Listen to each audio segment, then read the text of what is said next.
જય સચિદાન.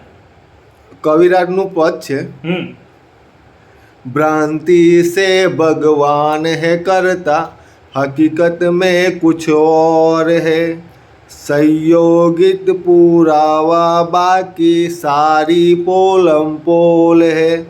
એટલે આ પદની અંદર કવિરાજ કહેવા શું માગે છે?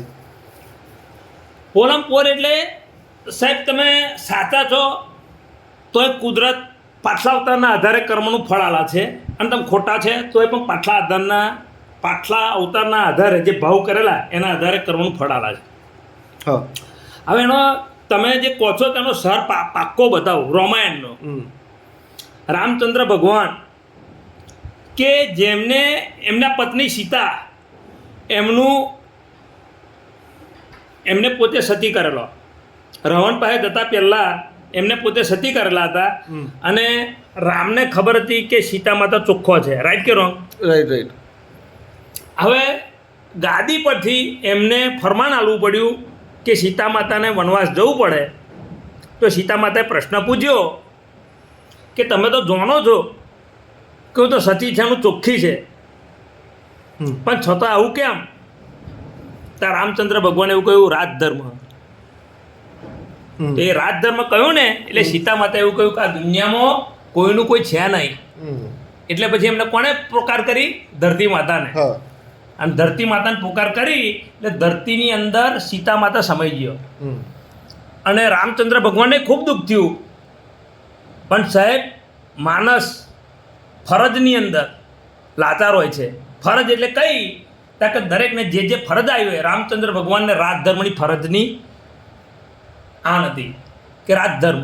આ રાજધર્મ એટલે હું જે લોકો જે છે એ કહે છે તો એની અંદર સાયન્ટિફિક સર્કમટેન્શિયલ એવિડન્સના આધારે જે પણ રામચંદ્ર ભગવાનને ડિસિઝન આપ્યું તો પત્ની ગુમાવી પડી, સીતા માતા ધરતીની અંદર સમાઈ ગયો, અને રામચંદ્ર ભગવાનને દુઃખ પણ થયું.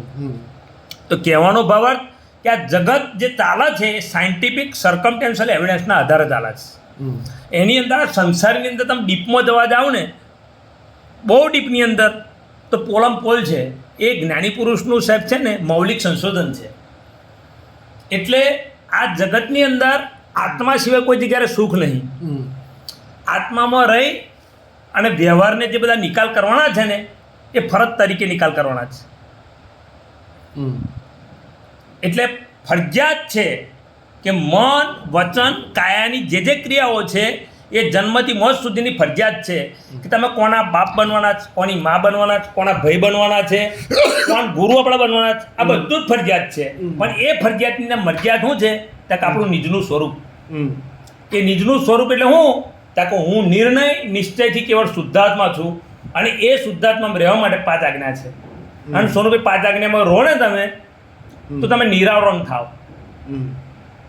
અવ્યક્ત થાવ, અવ્યાબાદ થાવ. આ બધા આત્માના ગુણો છે. આત્માના ગુણો એટલે શું?